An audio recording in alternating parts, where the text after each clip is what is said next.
नमस्कार। देश और दुनिया की तमाम फटाफट खबरों में आपका स्वागत है। खबरों के लिए आपसे निवेदन कि यदि आपने हमारे चैनल को सब्सक्राइब नहीं किया तो कृपया करके आपके अपने चैनल को सब्सक्राइब करना ना भूलें। आप सब्सक्राइब करते हैं तो हमें हिम्मत होती है सही और सच्ची खबरें आप तक पहुंचाने की। वरना मीडिया में किस तरह की खबरें आपको दिखा रहा है यह आप भली भांति अब समझने लग गए हैं।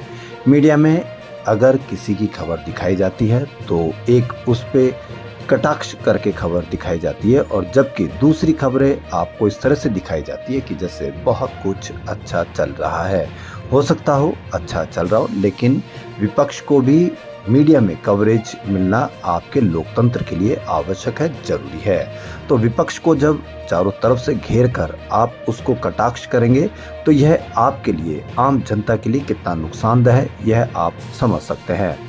तो राहुल गांधी की खबरें आपको मीडिया पर कहीं पर भी नहीं दिखेगी। राहुल गांधी या उसकी पार्टी या कोई विपक्ष से हमारा कोई लेना देना नहीं है। हम सिर्फ इसलिए इन खबरों को दिखाते हैं क्योंकि मीडिया इन खबरों को आपसे छुपाता है, जो हो सकता हो आपके लिए भी ये जरूरी है।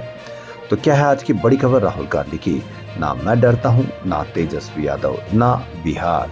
इसी पर राहुल गांधी का पलटवार, मोदी शाह का भी लिया नाम।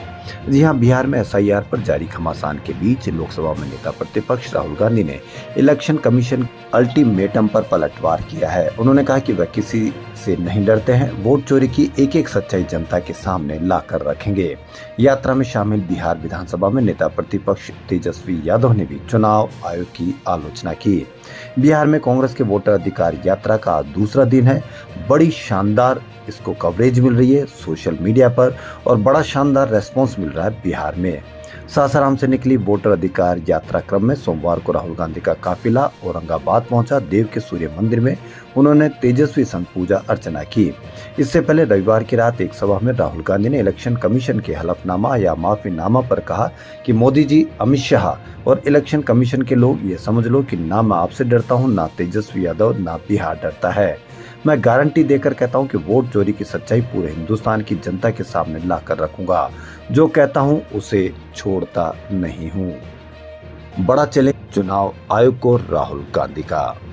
वहीं बिहार में एसआईआर और वोट चोरी के मुद्दे पर अब इंडिया गठबंधन के नेताओं ने चुनाव आयोग पर बड़ा हमला बोला है। एक दिन पहले यानी रविवार को मुख्य चुनाव आयुक्त ज्ञानेश कुमार ने एसआईआर और वोट चोरी के मुद्दे को लेकर प्रेस कॉन्फ्रेंस की थी। अब कांग्रेस के साथ साथ समाजवादी पार्टी, टीएमसी, आरजेडी, आम आदमी पार्टी और सीपीएम ने चुनाव आयोग को जवाब देने के साथ सवाल भी उठाए हैं।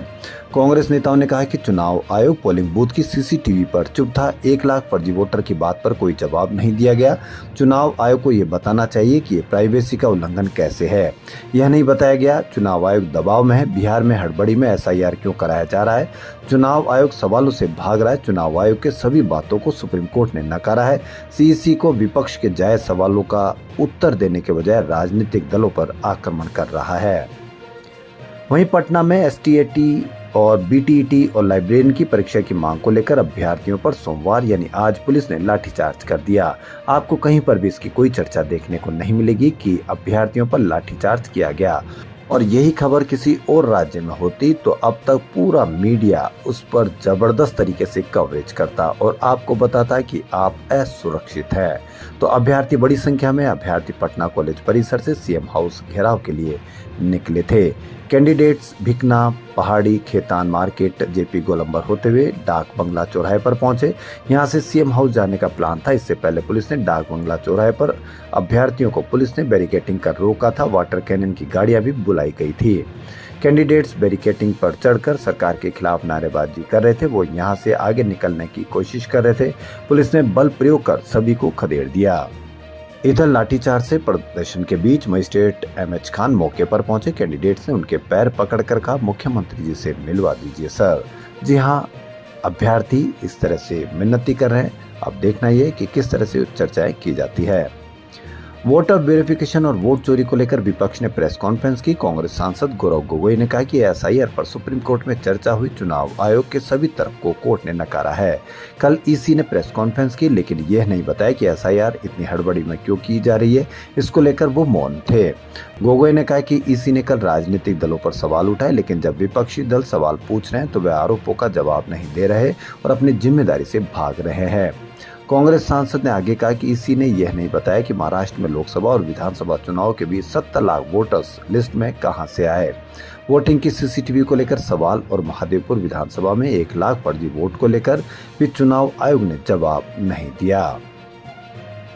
अमेरिकी राष्ट्रपति डोनाल्ड ट्रंप ने साफ कर दिया कि यूक्रेन को सैन्य गठबंधन नाटो में शामिल नहीं किया जाएगा और न ही उसे 2014 से रूस के कब्जे वाला क्रीमिया वापस मिलेगा। ट्रंप ने सोमवार को सोशल मीडिया पोस्ट की और जेलेंस्की चाहे तो रूस के साथ चल रहा युद्ध तुरंत खत्म हो सकता है। सब कुछ इस बात पर निर्भर करता है कि जेलेंस्की लड़ाई जारी रखना चाहते हैं या शांति का रास्ता अपनाते हैं। उन्होंने याद दिलाया कि 12 साल पहले पूर्व अमेरिकी राष्ट्रपति बराक ओबामा के दौर में बिना गोली चले क्रीमिया रूस को सौंप दिया गया था और यूक्रेन भी नाटो में शामिल नहीं हुआ। उन्होंने आगे कहा कि कुछ चीजें कभी नहीं बदलती है। मुंबई और आसपास के इलाकों में आज सुबह से तेज बारिश जारी है। कई इलाकों में पानी भर गया। इसके चलते सड़कों पर लंबा जाम लगा हुआ है। बृहन्मुंबई महानगर पालिका ने मुंबई के सभी स्कूलों और कॉलेजों में छुट्टी घोषित कर दी। लोगों से अपील की है कि बहुत जरूरी न हो तो घर से बाहर ना निकले। मुंबई में मौसम विभाग ने अगले कुछ घंटों में बहुत ज्यादा बारिश का अलर्ट जारी किया है। बारिश के कारण मुंबई एयरपोर्ट की कई फ्लाइट्स लेट हो गई है। फ्लाइट ट्रैकिंग वेबसाइट के अनुसार मुंबई एयरपोर्ट की फ्लाइट्स औसतन 54 मिनट से देरी से उड़ रही है। लोकल ट्रेन भी 15 से 20 मिनट देर से चल रही है। वहीं एमपी के इंदौर में सोमवार दोपहर भारी बारिश से निर्माणाधीन पानी की टंकी की दीवार गिर गई। हादसे में 3 मजदूरों की मौत हो गई जबकि एक घायल हुआ है। पुलिस ने शव पोस्टमार्टम के लिए भेजे और जाँच की बात कही है। दिल्ली में एक बार फिर स्कूलों को बम से उड़ाने की धमकी मिलने पर आम आदमी ने दिल्ली सरकार पर तीखा हमला बोला। आपके राष्ट्रीय संयोजक अरविंद केजरीवाल समेत अन्य नेताओं ने द्वारका स्थित 2 स्कूलों और एक कॉलेज को बम से उड़ाने की धमकी मिलने के बाद बच्चों और पेरेंट्स की सुरक्षा को लेकर गहरी चिंता जताई है। उन्होंने कहा कि बार बार दिल्ली में स्कूलों को बम से उड़ाने की धमकी कौन दे रहा है, दिल्ली की भाजपा सरकार क्या कर रही है। चारों इंजन सरकार फेल हो गई। अरविंद केजरीवाल ने कहा कि बार बार स्कूलों को मिल रही धमकी के बावजूद आज तक एक भी आरोपी पकड़ा नहीं गया और न ही कोई ठोस कार्रवाई की गई। उन्होंने कहा कि दिल्ली पब्लिक स्कूल द्वारका समेत द्वारका के कई स्कूलों को आज फिर बम की धमकियां मिली है। वहीं आपके वरिष्ठ नेता और दिल्ली विधानसभा में नेता प्रतिपक्ष आतिशी ने भी दिल्ली में स्कूलों को बम से उड़ाने की मिल रही धमकियों को लेकर भाजपा की केंद्र सरकार को आड़े हाथों लिया।